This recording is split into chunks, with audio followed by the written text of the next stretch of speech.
Deus está na nuvem. Sabe onde aparece isso na Bíblia? A Bíblia fala de nuvem? Acho que fala. Você não vale que você já veio na outra, que a gente já deu a mesma introdução. A Bíblia fala muito de nuvem. Fala em diversos versículos no Antigo Testamento, no Novo Testamento, fala de nuvem. E o tema da nossa mensagem é Deus está na nuvem. E nós vamos ver um pouquinho do que a Bíblia fala de que Deus estava na nuvem. Da outra vez que nós falamos, na verdade, se Deus está na nuvem, é um tema que nós vamos usar para várias pregações, para várias mensagens. E da outra vez que eu falei sobre isso, eu perguntei para as pessoas aqui, onde que aparece nuvem na Bíblia. E quando a gente fala de chuva, de nuvem, pode falar de chuva, e falar de chuva, podemos falar de dilúvio, Deus destruiu a terra praticamente com água. A Bíblia fala da pequena nuvem, do tamanho da mão de um homem, Na criação fala de nuvem, nos Salmos fala de nuvem, no Novo Testamento, mas eu não tenho como começar essa mensagem falando de Deus está na nuvem, sem citar o texto da travessia do deserto, da saída do povo hebreu para a terra prometida, Canaã, com Moisés liderando, e eles ficaram 40 dias ali naquela travessia, e a Bíblia fala de algumas passagens disso. Autores bíblicos registraram em 17 passagens, 17 versículos falando dessa temática, da travessia do deserto, e nós vamos ler uma delas, Êxodo 40, 38. Gênesis, Êxodo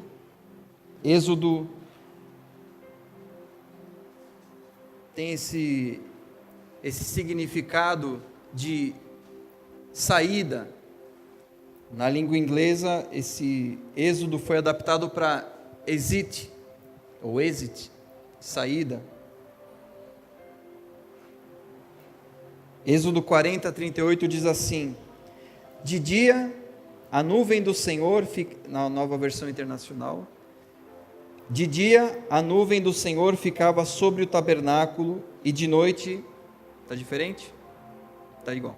De dia a nuvem do Senhor ficava sobre o tabernáculo, e de noite havia fogo na nuvem, à vista de toda a nação de Israel, em todas as suas viagens. Em Números 9:16 diz o seguinte, se você não quiser ficar procurando, Davi procura ali para a gente e coloca. Números 9:16 diz assim: era assim que sempre acontecia, de dia a nuvem o cobria, e de noite tinha aparência de fogo. Números 10:34.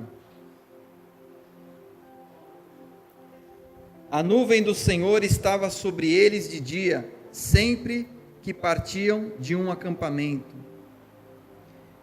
Não sei se vocês se lembram dessa história, quando o povo sai do Egito, da escravidão, eles estavam atravessando o deserto, imagina andar no deserto, e Deus preparou milagrosamente esse efeito natural, mas que ia em cima do povo.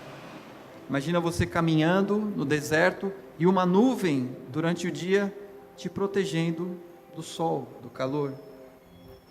E a palavra diz que à noite essa nuvem se transformava em coluna de fogo, em algumas versões diz nuvem de fogo, que iluminava e que aquecia o povo na caminhada, 40 dias nessa pegada. O Senhor conduzindo o povo.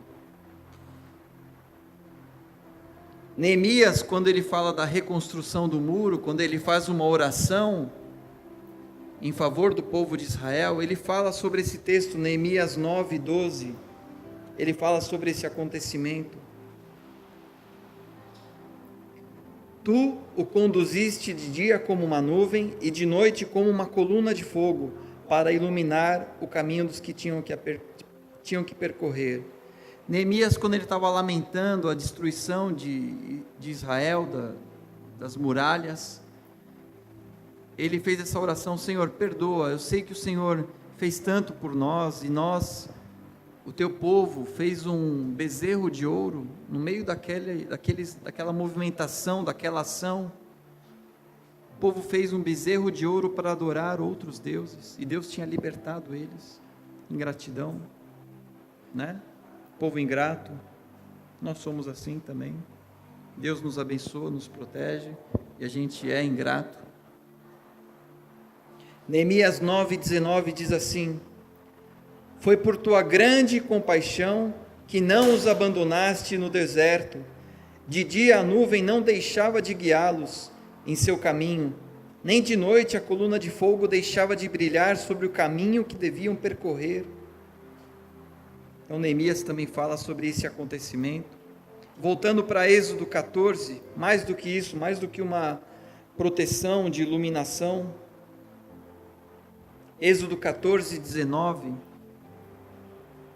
diz assim: a seguir, o anjo do Senhor que ia à frente dos exércitos de Israel, retirou-se, colocando-se atrás deles. A coluna de nuvem também saiu de frente deles e se pôs atrás, entre os egípcios e os israelitas.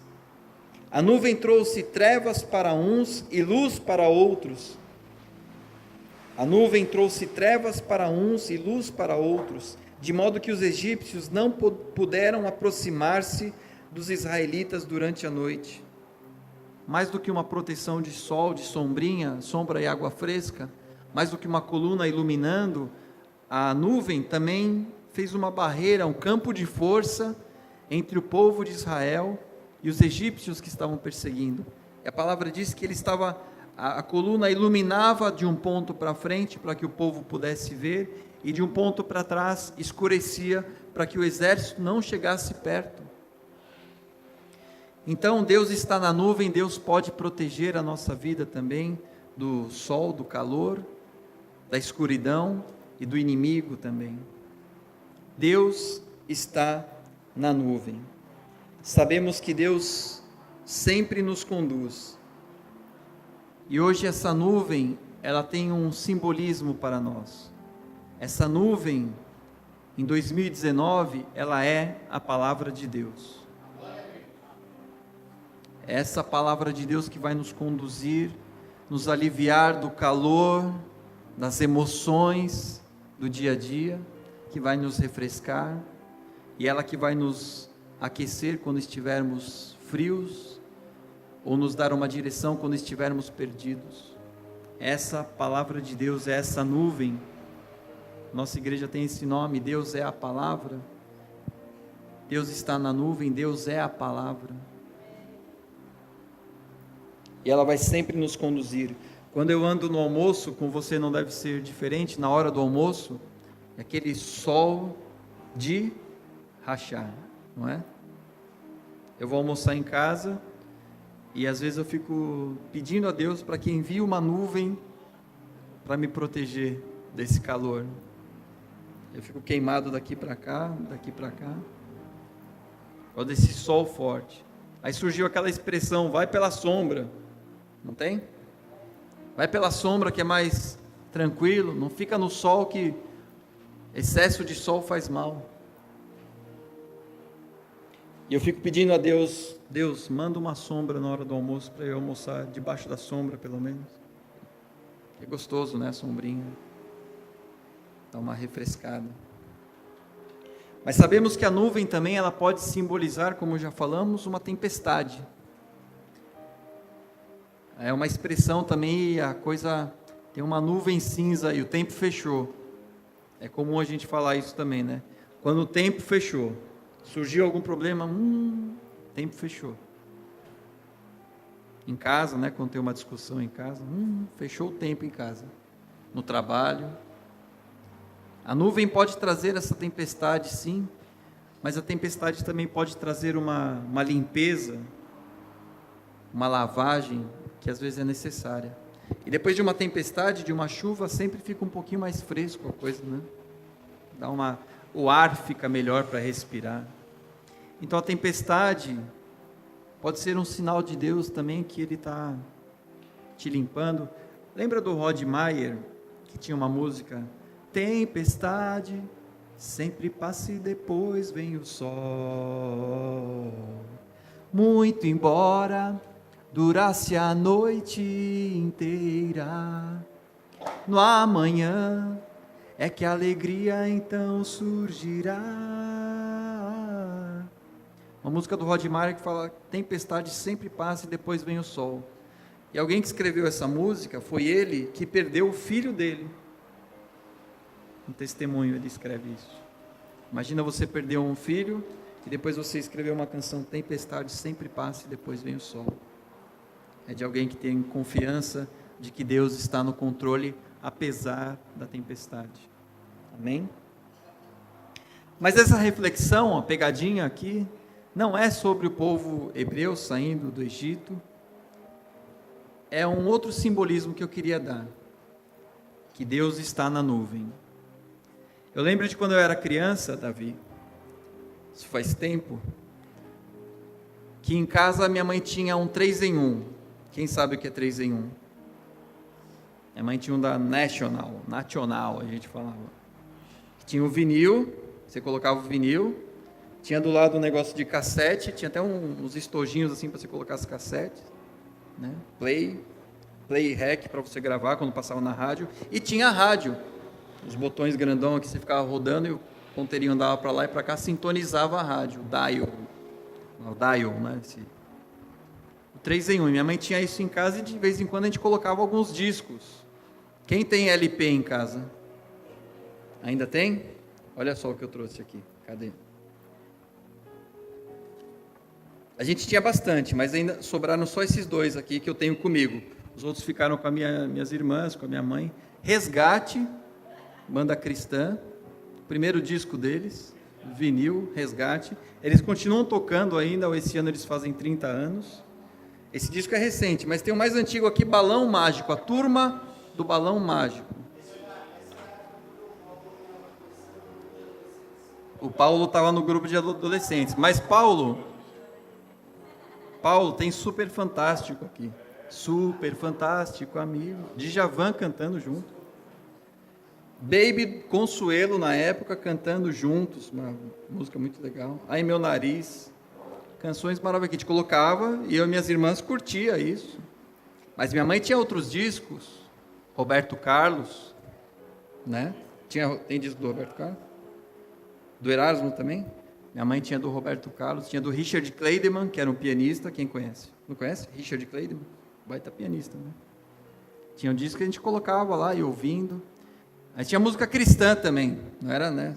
Tinha dos 2 lados, né? Aí o Davi vai lembrar desse. Feliciano Amaral. Ixi, vai falar que não lembra. Feliciano Amaral. Não lembra? Não, esse Marco Feliciano é um bebê perto dele. Já morreu o Feliciano Amaral faz 1 ano, acho. Que tinha músicas maravilhosas também. Noite azul, céu sereno, um barco pequeno. Poesia linda a música. Depois um dia a gente faz uma versão moderna para ela. E o Luiz de Carvalho, que é um clássico, né? Ninguém detém, é obra santa. Ninguém detém, é obra santa. Lembra dessa? Paulo cantava também quando era adolescente. Cantava. Mas vocês têm disco desse Luiz de Carvalho? Tem? Não? Tem? Tem, Luiz. Minha mãe tinha um disco amarelo. Tem um disco Luiz de Carvalho. O rei está voltando. O rei está... Deve ter versão deles também. Mas eu não tenho mais esse disco, nem do Luiz de Carvalho, nem do... Mas hoje, graças à internet, nós conseguimos ouvir tudo isso. É ou não é? No Spotify eu acho esse disco, esse outro, todos da banda, todos do Balão Mágico. Depois teve a Simoni, que está aqui pequenininha, ela tem a minha idade, talvez, um pouquinho mais velha que eu, mais nova, não sei. Tem o disco do Jairzinho e Simoni, que é o Jair, filho do Jair Rodrigues, que é bem legal também. Tudo isso está onde? No Spotify, no Deezer, no YouTube, na internet. E o pessoal de TI chama isso de nuvem. Eu posso acessar meu e-mail aqui, no meu celular, no computador, porque a minha conta está na nuvem. Eu posso acessar daqui, de Campos do Jordão, de Santos, onde eu estiver com o meu celular, eu acesso a minha conta. Eu posso ouvir todas essas músicas. Eu tenho mais ou menos uns 200 CDs em casa, que eu fui comprando na época, que era adolescente, de rock, de cristã, não cristã, tem um monte de CD lá. Quando a gente saiu de Portugal, eu deixei as caixinhas lá de plástico e trouxe só os discos com os encartes, que a gente ficou de comprar as caixinhas e nunca compramos as caixinhas aqui para montar de novo. Nem ouvimos mais porque hoje está tudo aqui. Eu coloco no fone e ouço as músicas, não preciso mais colocar um CD, não preciso colocar o LP, a agulha. Quebrou a agulha, vai comprar agulha. Dor de cabeça, comprar uma agulha. Fita cassete quando enrolava, né? E videocassete depois. Hoje, para gravar um filme, né, passava tela quente na época já. Vamos assistir um filme, vamos gravar, põe para gravar, que esse filme é bom. Programa, tinha videocassete que programava para gravar, nem começou a gravar sozinho. Ou não, aperta o REC lá, põe para gravar. Para no comercial, aí passava lá, plim, plim, parava. Play, plim, plim, continua o filme, parte 2. Hoje, esses mesmos filmes vocês assistem no Netflix, no Now, no YouTube, tá tudo lá na nuvem, à sua disposição, pode baixar, desde a Lagoa Azul até os Goonies, todos. Goonies, você assistiu?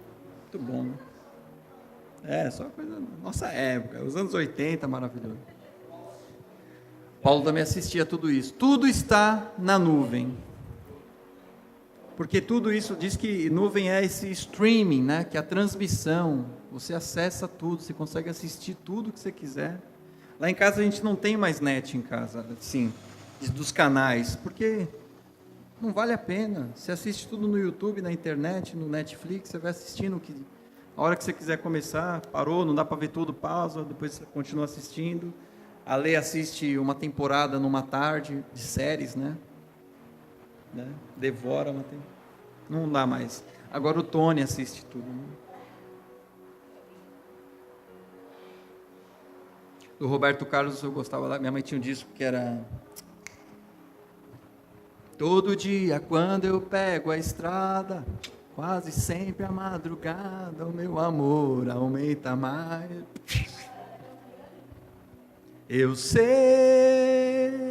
Conhece essa também? Todo dia nessa estrada, e lá vai ele, Roberto Carlos. No volante eu penso nela, já pintei no para-choque o coração e o nome dela. Ei, amor, hein?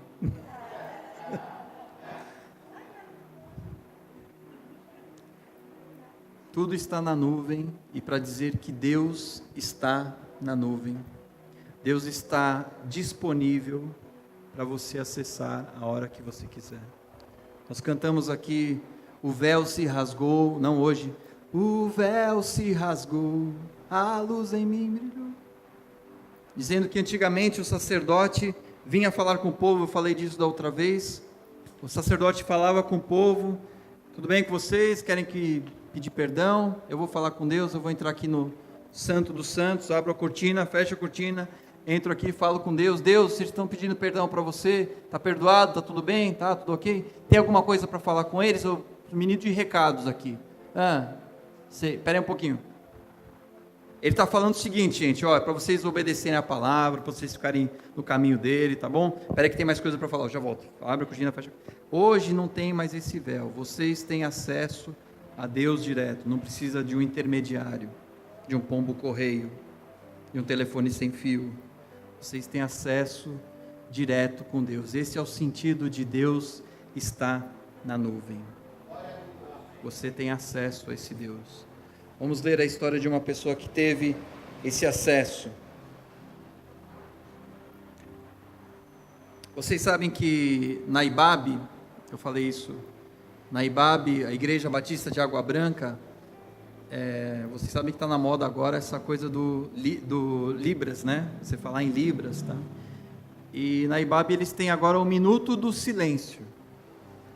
Que o Minuto do Silêncio, a Rebeca Nemer, que é a esposa do Paulo César Baruch, vai lá e ensina algumas coisinhas para os irmãos saberem se comunicar com uma pessoa com deficiência de surdo e mudo, né? Muito legal mesmo.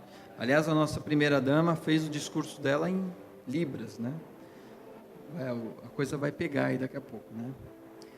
E eu estava ouvindo um vídeo dela falando, da Rebeca, e ela pergunta para as crianças como que o cachorrinho faz.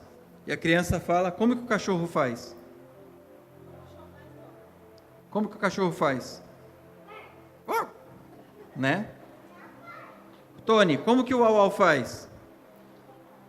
Como faz o uau-uau? Faz uau! Se você perguntar para ele, agora ele está tímido, mas ele sabe que o cachorro faz uau-uau. E para uma criança surda e muda, como que é? Como que você pergunta isso para ela, se ela não consegue ouvir? Sabe como que é? É assim. Ou melhor, assim.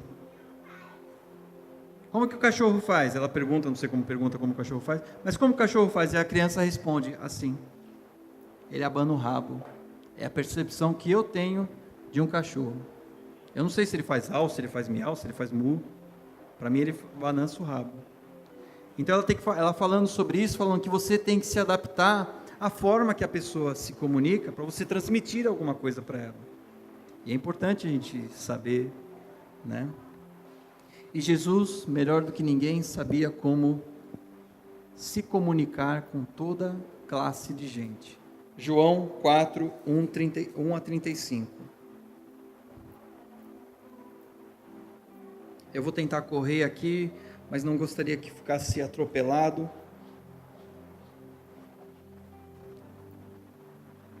E que você entendesse que Deus está acessível, disponível para você também. João 4 diz assim, versículo 1. Os fariseus ouviram falar que Jesus estava fazendo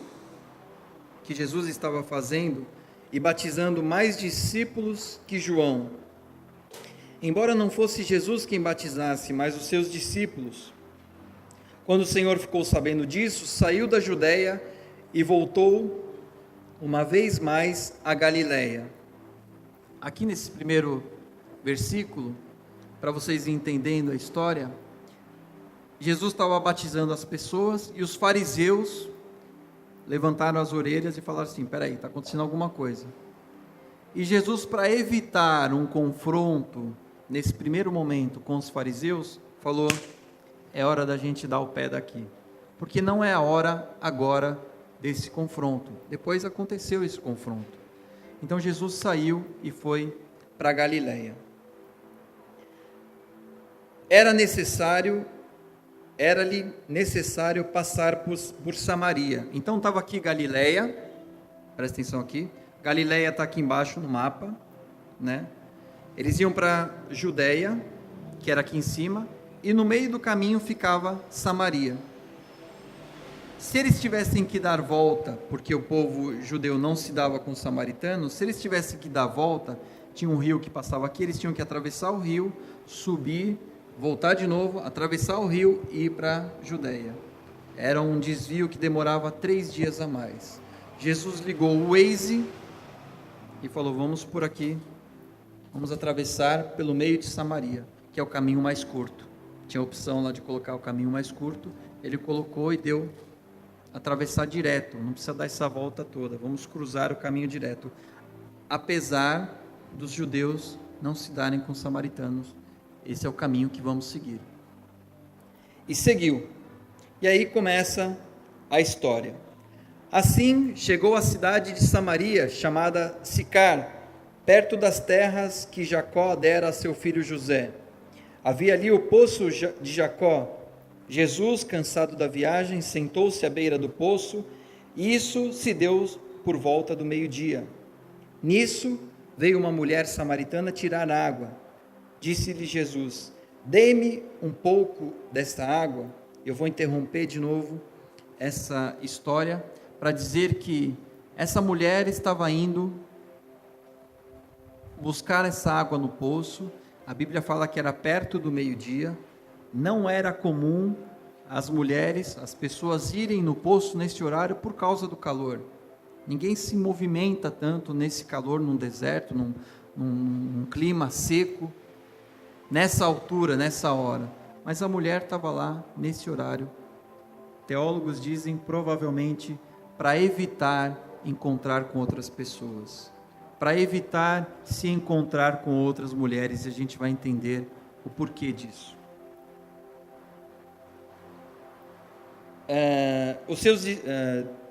Voltando aqui, nisso veio uma mulher samaritana tirar água e disse-lhe Jesus: dê-me um pouco desta água. Os seus discípulos tinham ido à cidade comprar comida. A mulher samaritana lhe perguntou: como o Senhor, sendo judeu, pede a mim, uma samaritana, água para beber? Pois os judeus não se davam bem com os samaritanos. Por que eles não se davam bem? Sabem por quê? Questões religiosas. O povo de Samaria achava que o monte certo para adorar a Deus era o Monte Gerazim. Os judeus achavam que era um outro monte, porque o Monte Gerazim era o primeiro lugar onde houve um sacrifício. Então esse é o lugar oficial.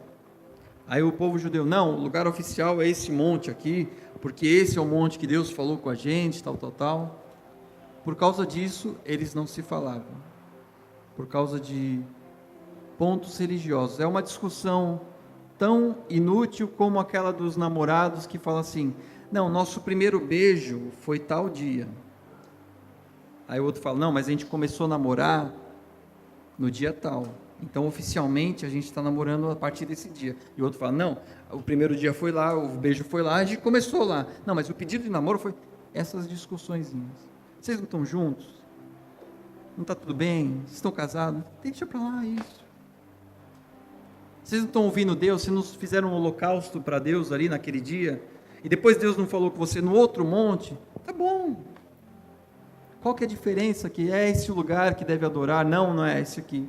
Os samaritanos achavam que a linhagem de Davi como rei não era uma linhagem abençoada por Deus. E eles começavam a se pegar nessas picuinhas. E esse era o argumento religiosos, que eles não se davam bem.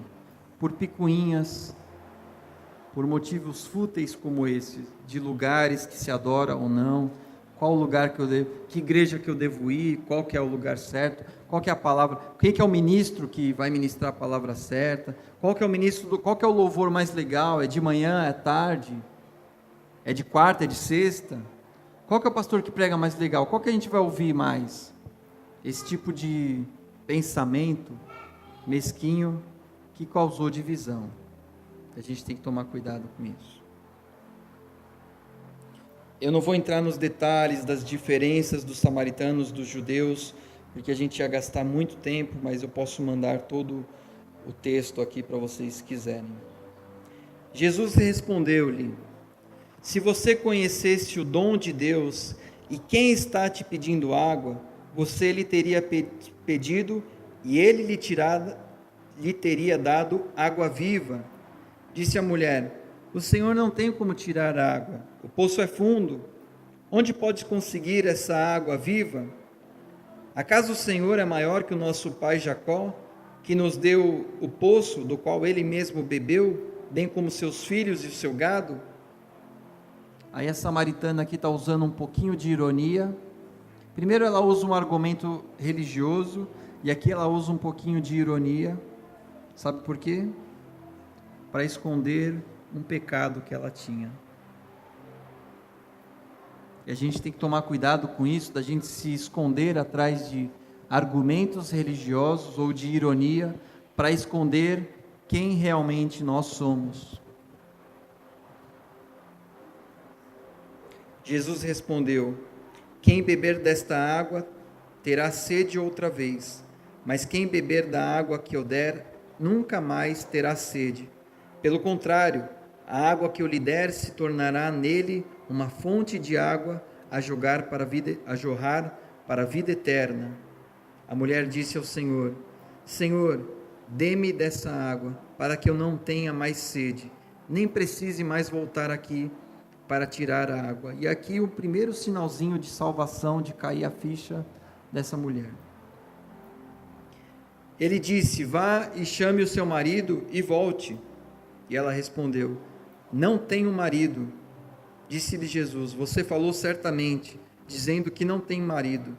O fato é que você já teve 5, e o homem que você vive agora não é o seu marido. O que acabou de dizer é verdade. Disse a mulher: Senhor, vejo que é profeta. Nossos antepassados adoravam neste monte, mas vocês, judeus, dizem que Jerusalém é o lugar onde se deve adorar. Mais uma vez ela tentando escapar do argumento do seu pecado, usando um argumento religioso. Jesus declarou: creia em mim, mulher. Está próxima a hora em que vocês não adorarão o Pai nem neste monte, nem em Jerusalém. Vocês, samaritanos, adoram o que não conhecem. Nós adoramos o que conhecemos, pois a salvação vem dos judeus. No entanto, está chegando a hora, e de fato já chegou, que os verdadeiros adoradores adorarão ao Pai em espírito e em verdade. São estes os adoradores que o Pai procura. Deus é espírito, e é necessário que os seus adoradores o adorem em espírito e em verdade. Eu não vou seguir com essa mensagem, vou interrompê-la por aqui, para dizer o que já foi dito, o que já foi falado. Essa mulher, ela usou alguns argumentos para se desviar daquele que estava se mostrando acessível para ela. Nós, enquanto filhos, enquanto servos, enquanto irmãos que somos, devemos nos atentar a isso, porque o Senhor conhece o nosso coração. Ele conhece o que está aqui dentro e o que está aí dentro de você. Eu queria que você fechasse os seus olhos e que você fizesse uma oração, e que nessa oração você colocasse o seu coração diante de Deus, não diante de mim, porque eu não vejo daqui o seu coração, nem consigo interpretar ele por causa do seu olhar. Mas nós estamos aqui reunidos no nome daquele que conhece o nosso coração. É aquele que sonda o nosso coração e que é capaz de examinar cada detalhe dele, cada pensamento, cada desejo, cada pecado. Como de fato ele identificou nessa mulher que existia uma situação de pecado ali,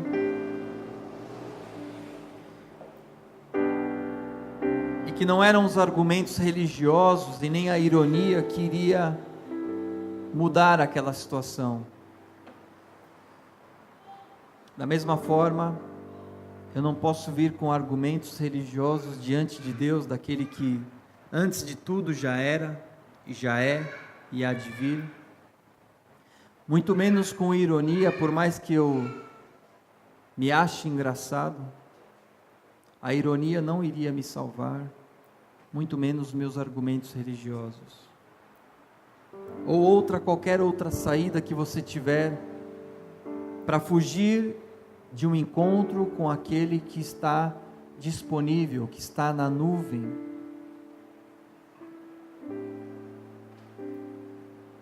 Pai amado, nesta noite nós queremos nos conectar com o Senhor, ter acesso a esse trono da graça, da misericórdia, do amor, e nos encontrar, como cantamos aqui, como um filho pródigo, nós queremos nos reencontrar com o Senhor hoje também. Apesar de já sermos batizados, já fomos lavados pela palavra, mas como os discípulos tiveram que lavar os pés uns dos outros, nós também temos que lavar os nossos pés, porque às vezes pisamos ou andamos em caminhos sujos. Pai amado, eu te peço que o Senhor nos perdoe, que o Senhor nos limpe, que o Senhor transforme o coração, a vida de cada um.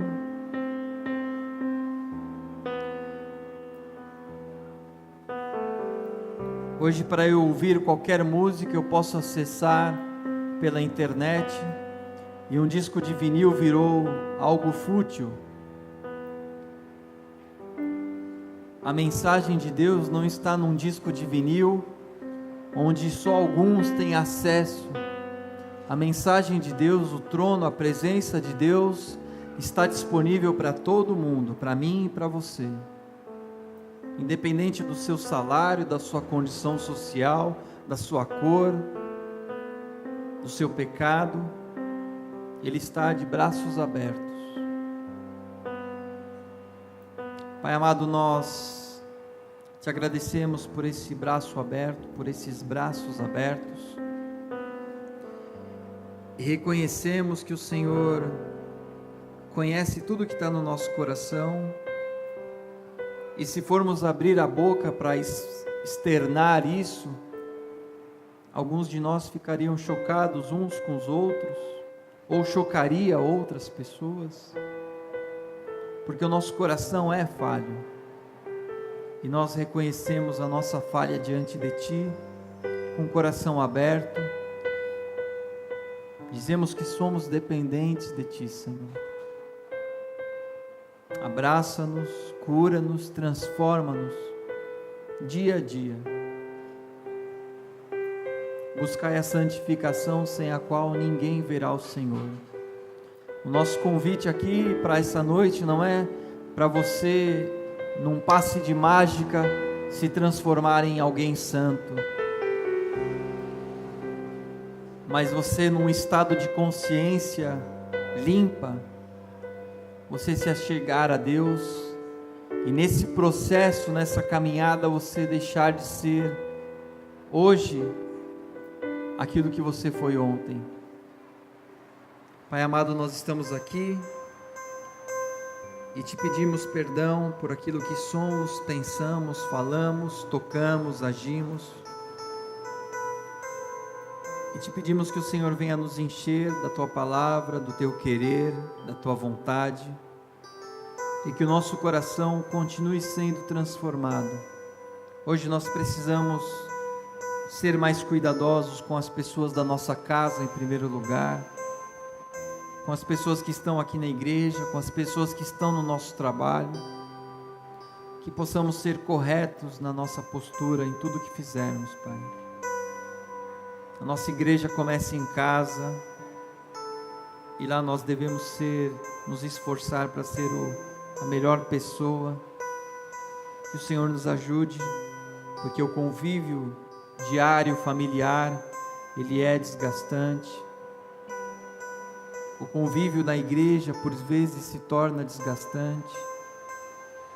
Desgastante porque há manifestações da nossa carne, da nossa vontade.